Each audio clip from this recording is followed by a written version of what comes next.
Hello hello ఉన్నారా? మాట్లాడండి, ఇక్కడ వింటున్నారు. చంద్రశేఖర్ గారు ఉన్నారా మంత్రి నుంచి? రవి గారు ఉన్నారా కాగజ్ నగర్ నుంచి? Hello, yeah Chandrashekar Manthani sir. Yeah చెప్పండి Chandrashekar garu. Sir Vijayaramana very good evening. Manthani good evening. తర్వాత Rakesh sir very good evening. Sharath sir very good evening. సుఖ్య రవిశంకర్ అన్నకు వెరీ గుడ్ ఈవినింగ్. అందరికి భరత్ సార్ మీకు అందరికి. అదృష్టవశాత్తు మా ప్రాంతంలో అయితే దెర్రాగుడ్డు విజయరమణ అన్నట్టు 100%, 90% అయితే నాట్లయితే అయినాయి. వర్షాలు అయితే మొన్న పడ్డ 2-3 రోజుల వర్షం మాత్రం మా ఏరియాను మన ధర్వాపూర్ నుంచి మొదలు తీసుకుంటే చెన్నూరు గాని, అటు మంచిర్యాల గాని, పెద్దపల్లి, కరీంనగర్ వరకు అయితే వరుణుడు ఆదుకున్నాడు. ఇప్పుడు ఈ 2-3 రోజులు కూడా వర్షాలు ఉన్నాయని చెప్తున్నారు. కడెం నుంచి కూడా ఇన్ఫ్లోస్ ఉన్నాయి భరత్ సార్. ఇది ఎల్లంపల్లికి ఇంకా లేదంటే ఎల్లంపల్లి ఇన్ఫ్లో ఇప్పుడు 4000 క్యూసెక్లే తగ్గిపోయింది. 4000 క్యూసెక్లు అంటే పావు టీఎంసీ కూడా కాదు. అది హాఫ్ టీఎంసీ కూడా కాదు సార్, పావు టీఎంసీ. కాకపోతే ఇదే ఈ వరుణుడి మీద ఆధారపడి ఉంది సార్. కాకపోతే వర్షం ఈ 2-3 రోజులు ఫోర్కాస్ట్ కూడా వర్షం ఉన్నది అని చెప్తున్నారు. కాకపోతే ఇక్కడ వెదర్ లో మాత్రం విపరీతమైన చేంజ్ వచ్చింది. హ్యూమిడ్ కండిషన్స్ పెరిగాయి. వాతావరణం ఒక్కసారిగా మళ్ళా ఎండాకాలం వాతావరణం వచ్చింది. వర్ణదేవుని కృపతోనే గిట్ట మళ్ళా ఒక తుఫాన్ గిట్ట వచ్చి వర్షం గిట్ట పడితే మళ్ళా ఉంటుంది. కానీ నెక్స్ట్ వారం రోజులు లేదు ఛాన్స్. ఖచ్చితంగా రైతులకు కొంత వరుణుడు తన కృపతోని ఇంకా వర్షాలు పడాలని మేమైతే కోరుకుంటాం. కానీ ఒకటి విజయరమణ అన్న చెప్పింది మాత్రం కరెక్ట్. ఎందుకంటే ఎంత కాళేశ్వరం లిఫ్ట్ చేసినా మాకు వాటర్ ఫుల్ ఉండే గానీ ఎన్నడూ కూడా మా మంత్రి పెద్దపల్లి ప్రాంతాలకు మాత్రం ఆ వాటర్ మాత్రం దాంతో వ్యవసాయం అయితే జరగలేదు. ఈవెన్ శరత్ సార్ ఏరియాలో ఉన్న, ఎందుకంటే మాకు వాటర్ ఎక్కువ ఫ్లడ్స్ వచ్చి వర్షాలు పడ్డప్పుడు ఫ్లడ్స్ వచ్చినాయి కానీ ఆ వాటర్ తో ఎప్పుడున్న మా గోదావరి తీర ప్రాంత రైతులు ఎప్పుడు నష్టపోవుడే. ఎందుకంటే మాకు ఇది బ్యాక్ వాటర్ వచ్చేసరికి ఈ వర్షాలు పడు వాళ్ళ పైనుంచి వాటర్ వదిలి పెట్టేసరికి ఈ వాటర్ ఆ వాటర్ కలిసిపోయి ఆ దాదాపు కొన్ని వేల ఎకరాలు మునిగిన సందర్భాలున్నాయి. కాకపోతే అది జరిగింది కానీ ఈసారి మాత్రం ఎనిలినో ఇంపాక్ట్ ఉన్నది కాబట్టి కొంత ప్రభుత్వం పునరాలోచించి గిట్ట ఇనిషియేటివ్ తీసుకొని కన్నెపల్లి దగ్గర కొంత లిఫ్ట్ చేస్తారని ఆశిద్దాం భరత్ సార్. అందరు రైతులకు చివరి అన్ని జలాశయాలకు నీరు నిండాలని మనస్ఫూర్తిగా ఆశిస్తున్నాం. అట్లాగే వరుణుని కూడా వేడుకుంటున్నాం. వర్ణ యాగాలు చేస్తున్నారు మా ఏరియాలో కూడా. ఆ భగవంతుని కృప వల్ల రైతులందరూ కూడా సుఖ సంతోషాలతో ఆనందంగా ఉండాలని కోరుకుంటున్నాం. ఓకే చంద్రశేఖర్ గారు, థ్యాంక్ యూ. సిరిసిల్ల నుంచి రవీంద్ర రెడ్డి గారు ఉన్నారు. రవీంద్ర రెడ్డి గారు నమస్తే. నమస్తే మేడం. చెప్పండి. నమస్తే సార్ అందరికి, అక్కడ డిబేట్ లో కూర్చున్న వాళ్ళందరికీ నమస్తే సార్. ఇప్పుడు మనం పొలం వేసుకునేటప్పుడు బోర్ వేసుకుంటాం సార్. బోర్లో నీళ్లు ఉంటాయి, వర్షం పడితే ఊకుంటాం, లేకుంటే బోర్ స్టార్ట్ చేస్తాం, నీళ్లు పెట్టుకుంటాం, పొలాలు వారించుకుంటాం. అట్లనే కాదు సార్, ఇప్పుడు కరువు వచ్చినప్పుడు నీళ్లు అవకాశం ఎక్కడి నుంచి తీసుకోవాల్సినప్పుడు అవకాశం వచ్చినప్పుడు అక్కడి నుంచి తీసుకోవాలి కదా సార్. అవునా సార్? సార్ ప్రాబ్లమ్స్ ఉండదు, ప్రాబ్లమ్స్ సాల్వ్ అవుతాయి కదా సార్ ఇవి నడిపించుకుంటే. అంటే మీరు ఏమంటారు?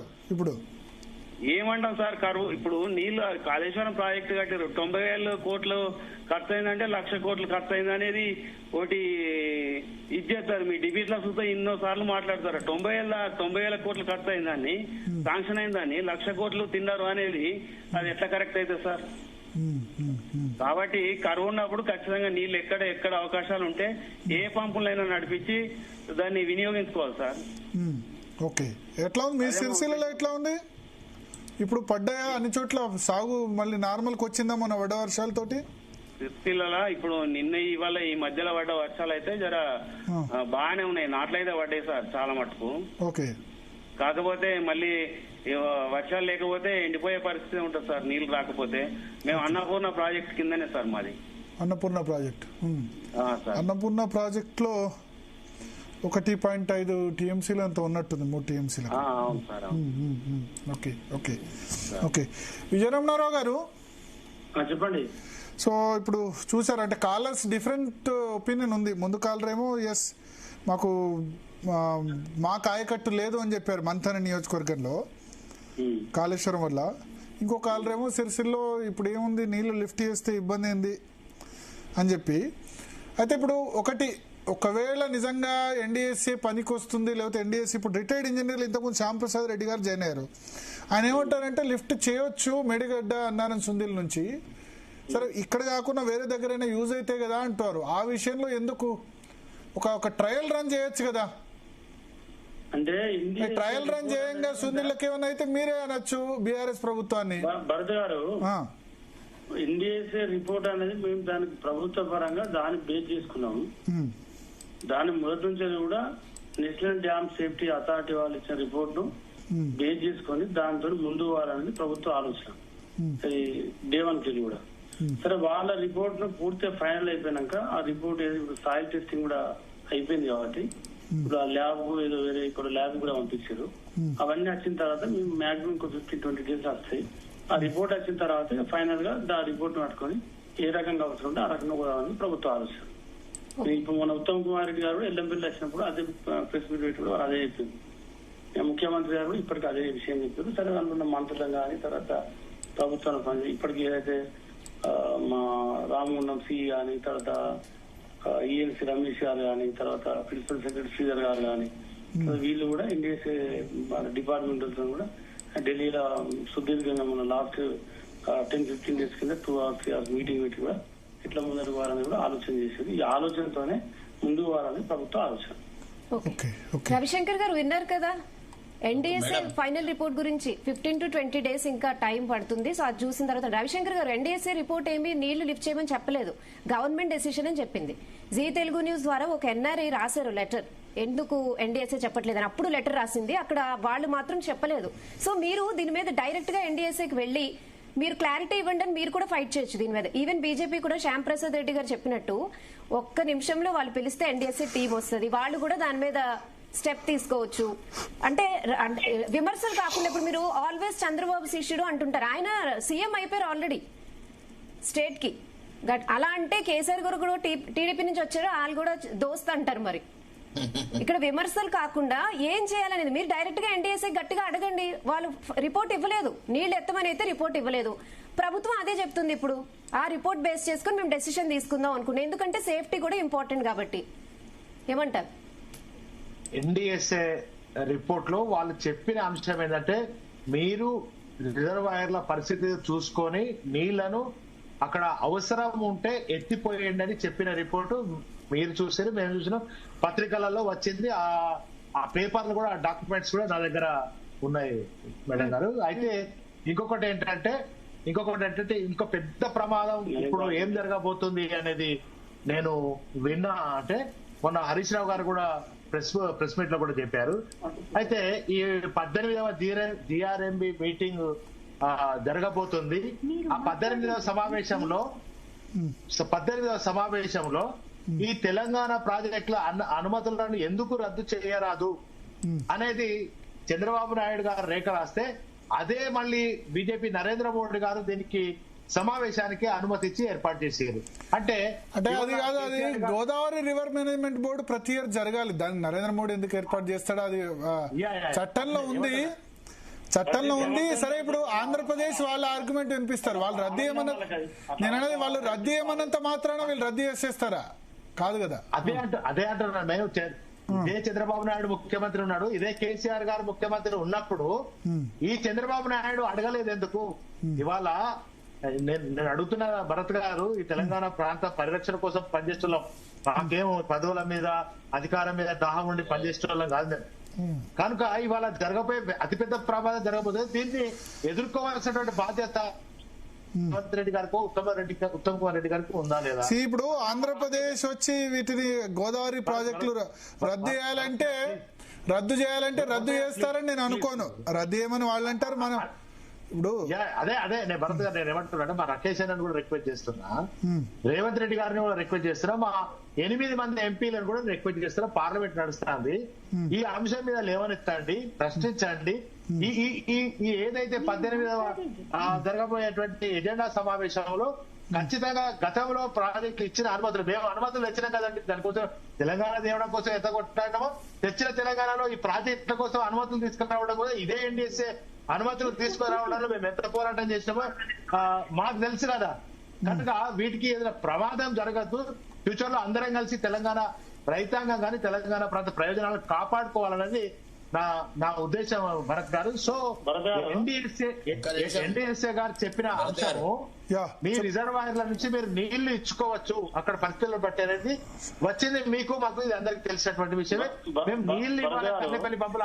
విజయరామనారావు గారు భరత్ గారు రవిశంకర్ బ్రదర్ గారికి ఇలాంటి డౌట్ అవసరం లేదు. మీకు గోదావరి పరివాహక ప్రాంతంలో ఉన్నటువంటి మనకి ఏదైతే మన హక్కులు ఉన్నాయో మనకు హక్కులకు ఎక్కడ కూడా భంగం కలిగాయి, ఎక్కడ కూడా మనకు ఆ ఇబ్బంది లేదు, మనకు అటువంటి పరిస్థితి కూడా లేదు. బట్టి ఎందుకంటే మీరు ఆనాడు పోలవరం ప్రాజెక్టు కట్టేటప్పుడు 5 గ్రామాలు మనకి కలిసినప్పుడు కూడా ముఖ్యమంత్రి కేసీఆర్ గారు ఉన్నారు. ఇది ముంపు గ్రామాలు. ఇవాళ అంటే మీరు వాళ్ళు మాట్లాడుతున్నారు కాబట్టి అసలు అవసరం లేదు, అది అసందర్భం. వాళ్ళకి ఇక్కడ ఒక దగ్గర చంద్రబాబు నాయుడు పేరు ఏదో ఒకటి చెప్పాలి తీసుకురావాలి కాబట్టి అది వాళ్ళ ఎజెండాలో భాగం వాళ్ళకు ఉంటుంది కాబట్టి నేను చెప్తానా. గోదావరి పరివాహక ప్రాంతానికి సంబంధించింది ఒక నీటి సుక్కను కూడా ఈ ప్రభుత్వం వదులుకోదు. ఎక్కడ కూడా మొన్న కూడా మనం మీరు అబ్జర్వ్ చేస్తే మొన్న కూడా ఇల్లంపల్లి నుంచి 13 టీఎంసీ మన కిందికి వెళ్ళిపోయినాయి. సరే ఈసారి ఎలినో ప్రభావం ఉంది కాబట్టి మనం దాని గురించి ఇంత చర్చిస్తాము. ప్రతిసారి 100 టీఎంసీ నీళ్లు గోదావరికి పోతాను, 100 టీఎంసీ నీళ్లు. అది మనం వాడుకుంటలేం, వాళ్ళు వాడుకుంటలేము. అంటే ఎందుకంటే అది అప్రస్తుతం, దాని మీద అంత చర్చ. ఎందుకంటే ప్రతిసారి కృష్ణా బోర్డు మీటింగ్ అవుతుంది, ప్రతిసారి గోదావరి బోర్డు మీటింగ్ అవుతుంది. దాని మీద అనేక అంశాలు వాళ్ళ ఏజెండా వాళ్ళు మాట్లాడుకుంటారు, మన ఏజెండా మనం మాట్లాడుకుంటాం. మన రాష్ట్ర పరిస్థితులు, మన రాష్ట్రంలో ఉన్నటువంటి భౌగోళిక పరిస్థితులు, మన ఆలోచన విధానం బట్టి ప్రభుత్వం ముందుకు పోతుంది. వాళ్ళ హక్కుల కోసం వాళ్ళ పోరాటం. అంత మాత్రాన అదేదో అయిపోయినట్టు, అదేదో జరిగినట్టు, దానికి మొత్తం ఒక బీఆర్ఎస్ పార్టీ కావాలన్నట్టు రాష్ట్రానికి దేశం అంతా వీళ్ళంతా కూడా ఎట్టుకున్నట్టు అన్ని పార్టీలు మాట్లాడతారు. కరెక్ట్ కాదు వారు మాట్లాడేది. దాని విషయంలో ఎవరికి ఎలాంటి సందేహం లేదు. మంచిగా వర్షాలు పడాలి, మంచిగా ప్రాజెక్టు ఫుల్ కావాలి, రైతులకు నీళ్లు అందాలి అనేది ఆలోచన పెట్టుకుంటే సరిపోతుంది. రాకేష్ రెడ్డి గారు ఉన్నారా? చెప్పండి. రాకేష్ రెడ్డి గారు నమస్తే. రాకేష్ రెడ్డి గారు ఏమంటారు? ఇప్పుడు విన్నారు కదా, విజయరమణారావు గారు చెప్పారు, అదేవిధంగా సుంకర రవిశంకర్ గారు చెప్పారు, కాళేశ్వరంతోనే మాకు వాటర్ రాలేదు, ఎస్ఆర్ఎస్పి ఆయకట్టు అని చెప్పి. సో ఇప్పుడు మీ ఆర్మూర్ చూస్తే ఇటు నిజాం సాగర్, ఇటు దీనిలో రెండింటి మధ్యలో అంతేనా ఎస్ఆర్ఎస్పి? అయితే ఇప్పుడు నేను విజయరాఘవన్ వాటిలో రవిశంకర్ అన్న మాట్లాడి విన్నాను. మన సబ్జెక్ట్ ఏమో కాళేశ్వరం పునరుద్ధరణ, కొందరేమో వర్షం గురించి మాట్లాడేటప్పుడు కాళేశ్వరం అవసరం లేదు. రెండోది ఇంటర్నల్ గా మాట్లాడేటప్పుడు రాఘవన్న విజయరాఘవన్ గారు నేను ఏమంటున్నా అంటే, నాకు ఈ రాష్ట్ర ముఖ్యమంత్రిని బాగా అథెంటిక్ గా తీసుకుంటాను. ఎందుకంటే ఫస్ట్ పర్సన్ కాబట్టి తెలంగాణ.